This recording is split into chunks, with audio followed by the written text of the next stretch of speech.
What up, squad? What's poppin'? Is you ready for another ROM rant? All right, so peep it up next. We got Kendrick Lamar exposed Drake ghostwriting in 2011. His friend just snitched on him. His friend just snitched on him. I don't know whose friend. I don't know who he talking about. But we about to get into this video. Comes to you by the way of Chick Smooth. Go check that out. Go check it out. And don't forget to comment, subscribe, thumbs up. Smack that like button. Hit that like button, touch it, rub it, do something with it. You know what I'm saying? Do something with it. You ready for this? I don't know. I'm just in a quirky mood. It's Friday, man. It's Friday. I have a right to be cooked, all right? We've been up all week with this baby over here. Little Tasmania over here. All right? He's like, Oh man, ain't no way, you guys. This has to be one of the craziest plot twists of 2025. As it turns out, you guys, Pusha T and Meek Mill were not the first artists to expose Drake for having ghostwriters. It was actually the guy that beat him in the rap battle last year, Kendrick Lamar. Now, you guys know Kendrick Lamar does not do social media. He does not do interviews, he does not do Instagram lives, nor does he do Twitter. The only way that we ever find out information about Kendrick Lamar is mainly through Kendrick's friends. People like Hitter J3, Glasses Malone, DJ Head, guys that's been around Kendrick from the jump. Now, I know the last time I seen Kendrick on an interview was like Big Boy. Where else? And then we seen him on that stage. I think it was Apple. Was it Apple? I think it was either before. It was before the Super Bowl or after.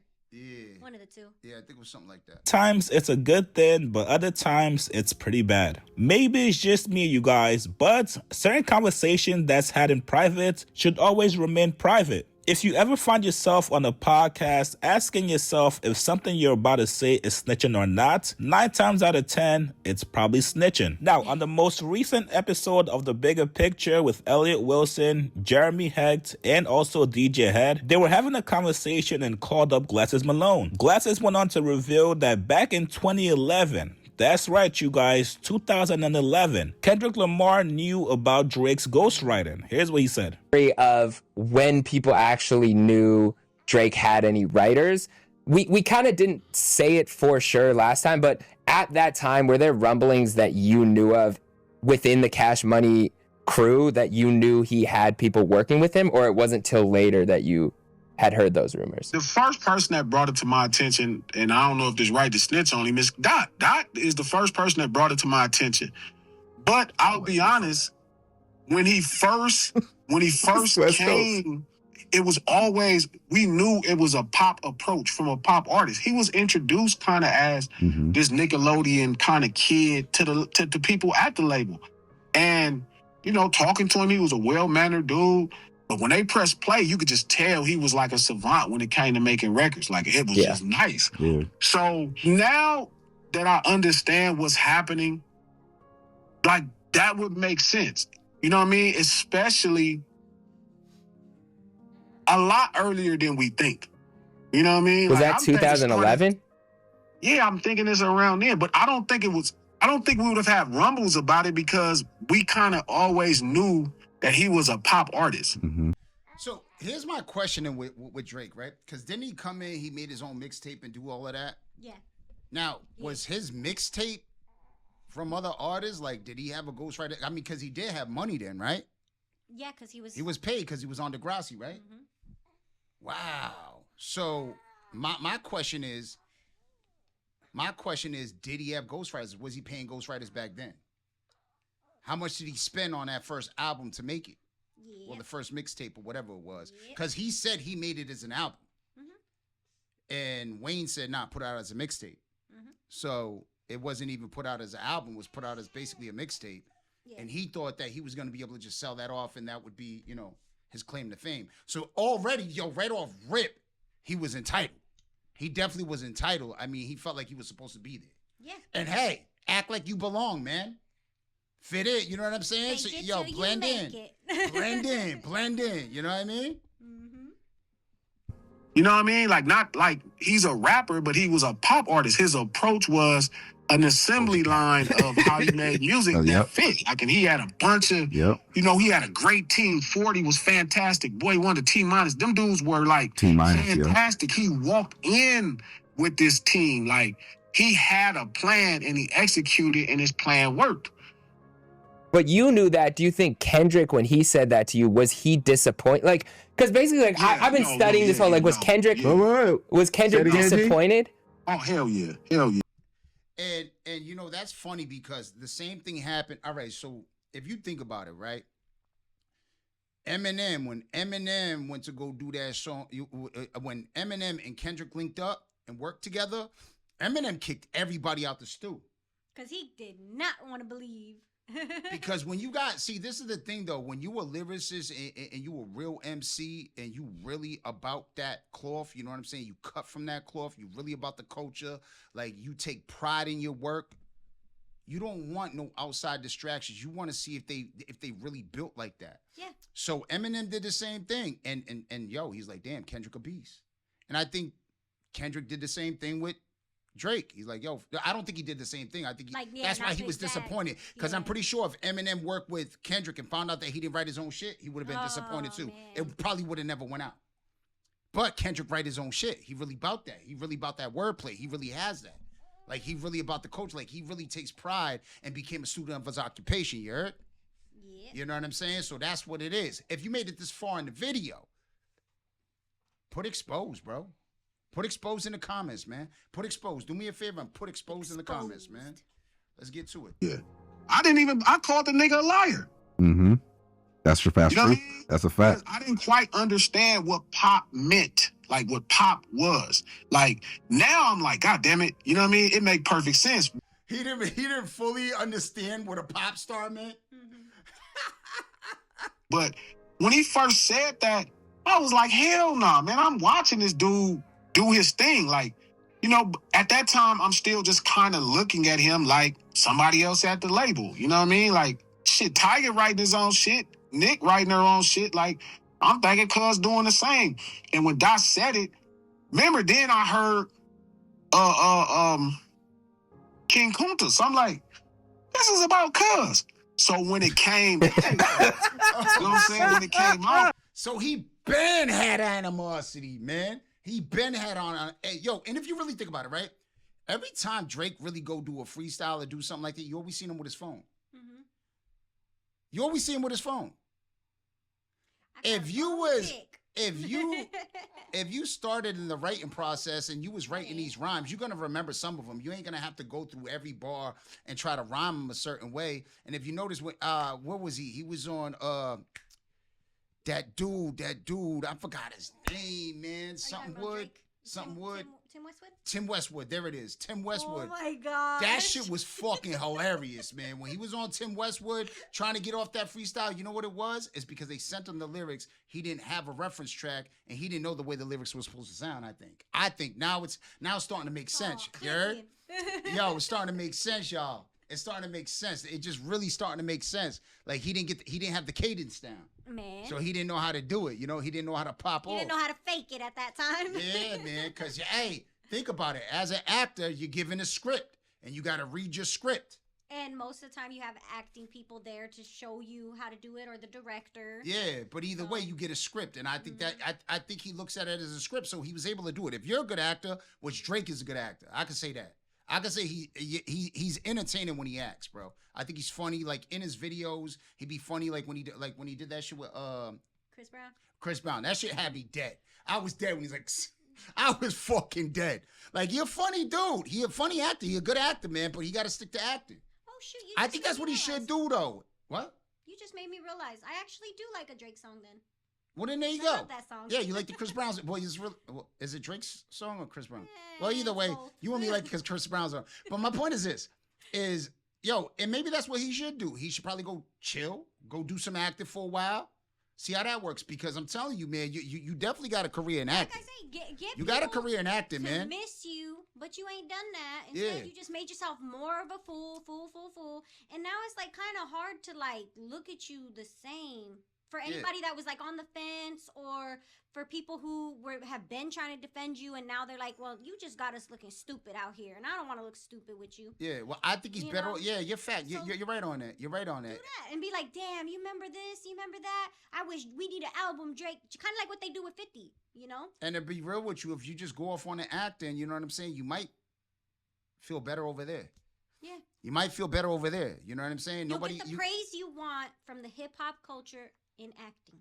Well, I don't know about the hip hop culture anymore, but he'll I'm get the saying praise. the praise that you want from being in hip hop, like that praise you're looking for. Okay. There, you're not gonna get it there, but you'll get that praise you're looking for from the people when you act. Yeah. You'll get the notoriety that you so much crave. Well, I mean, he got the notoriety, but you know what I'm saying? Just for your performative pieces. You know what I'm saying? Because you're more performative. He's more of a performer. Obviously. To be real. He's more of a performer. And you're still. Yeah. Publicly, like when Meek kind of leaked it, and then I start asking around like all the back channel, I was like, oh, hell. You know what I mean? Which I didn't really take credit from him because, you know, I always kind of thought of him as like a pop artist. Like, you know, that's like being upset you discover Madonna don't write her own songs. I thought. Wait a minute. In one side of your mouth, you said you didn't know what pop was, and then now you I don't know what's going on here though. No, he kind of like losing me here, but I know what he's saying. But are you saying now that you know? Maybe. Are you saying you don't take credit, or you didn't? Because he said he didn't. So maybe I'm taking everything too literal. A bit more like yay. Like I looked at it like.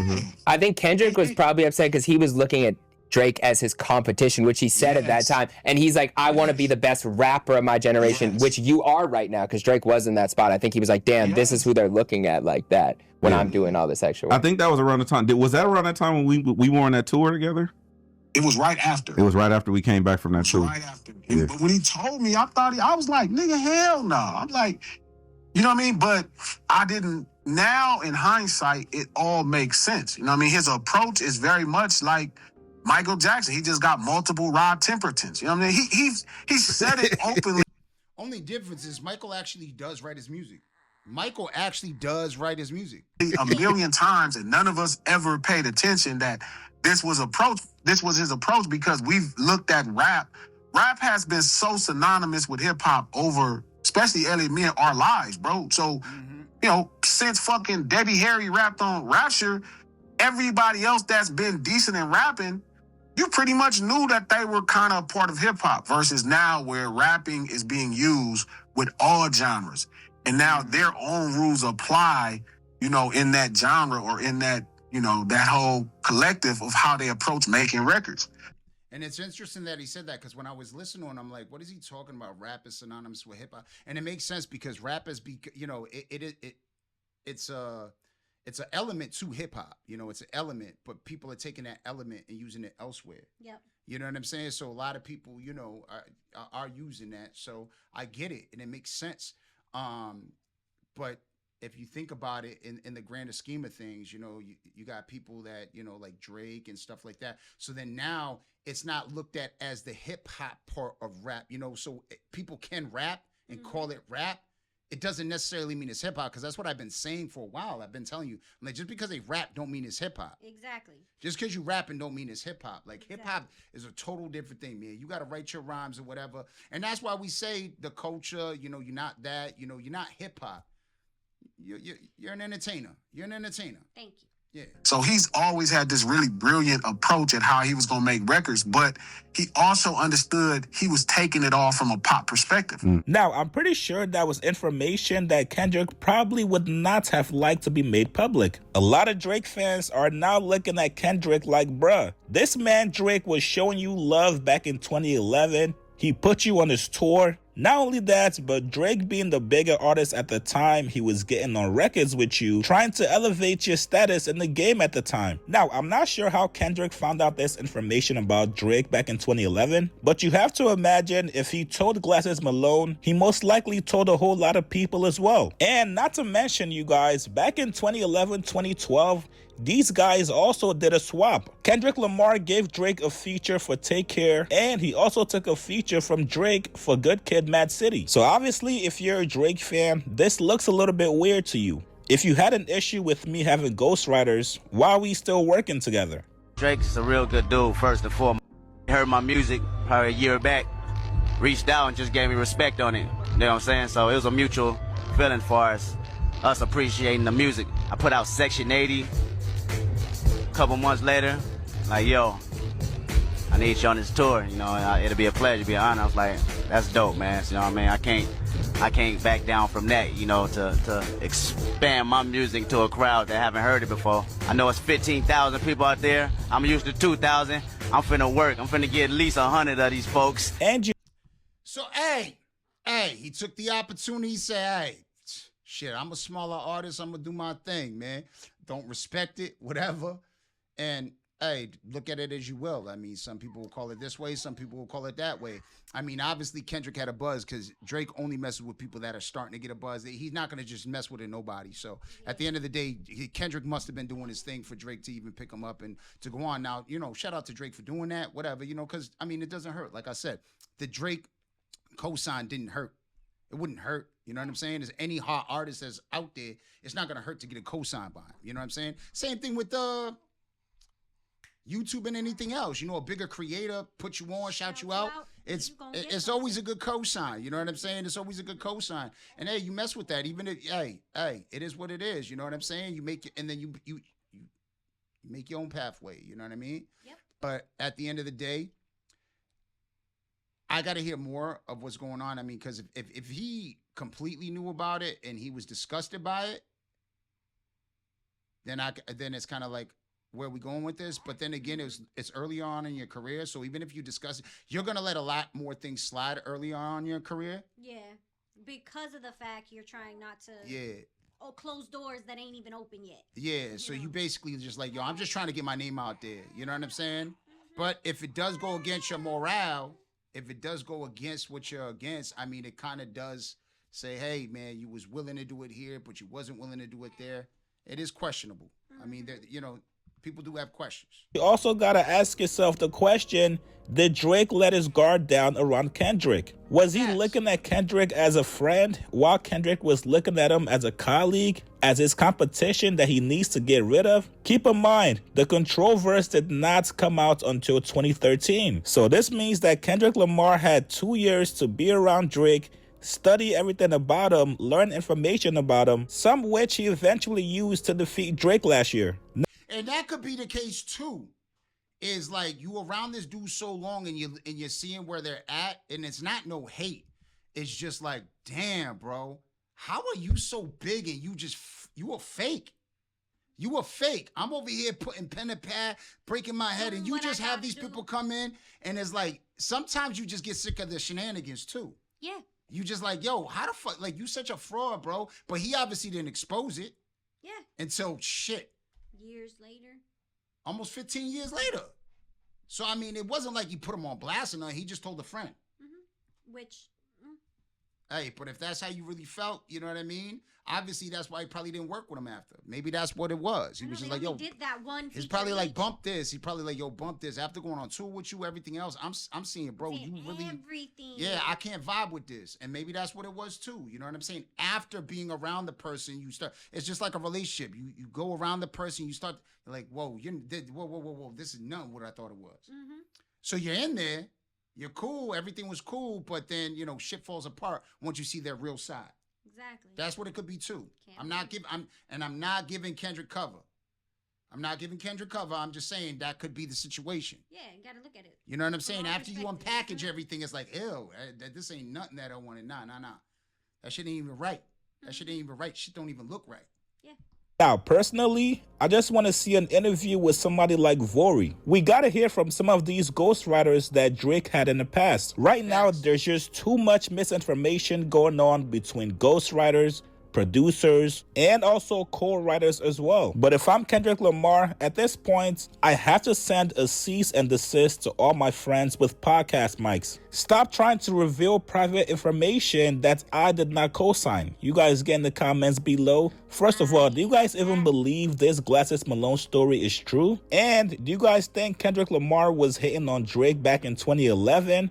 Or was he just playing it smart? Like this video?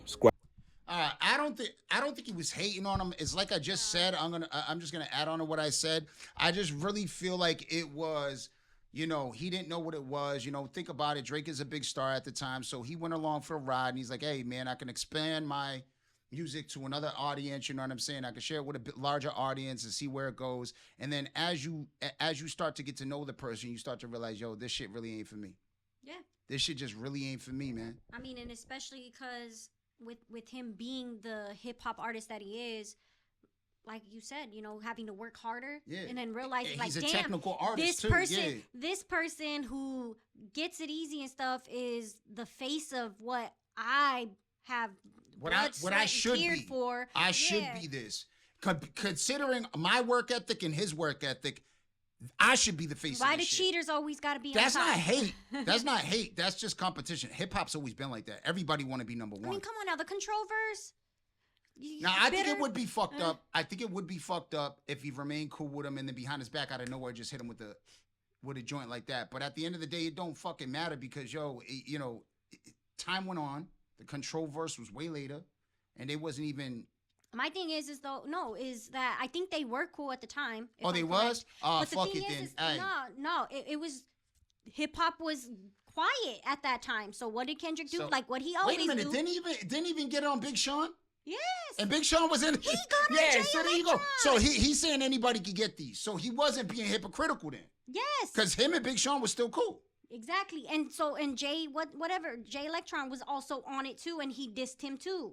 And everybody understood that it was just competition. Exactly. I mean, because at the end of the day, everybody trying to murder everybody on the track. Because he even anyway. said it, I got love for y'all, but I'm trying to murder you. Yeah, because here's the problem though, is that it don't matter if it's low key or if you express it. Most MCs get on the mic and they definitely trying to beat everybody else. Yeah. It's all competition. They literally are rapping with competition in mind. If you're not, then you're not hip hop. If you're not, you're not hip hop. If it wasn't like that, then why would everybody change their verses on Eminem's or when Eminem did the Forever? Why did everybody have to change their verses? Yeah, on Drake's Forever, that soundtrack. Yeah. If it's not a competition to want to be the best, they did. They ended up doing it. Once he dropped, they started changing their verses. Exactly. Right? So like, if people didn't know that hip hop is a sport, like a contact sport like that, like what the fuck? And and the biggest thing is, it's you know, there's mad competition, bro. It's competitive. It's a real competitive thing, man. It's all about who's more machismo, you know, who got the bigger bows. That being said, let us know what y'all think in the comments. We out of here.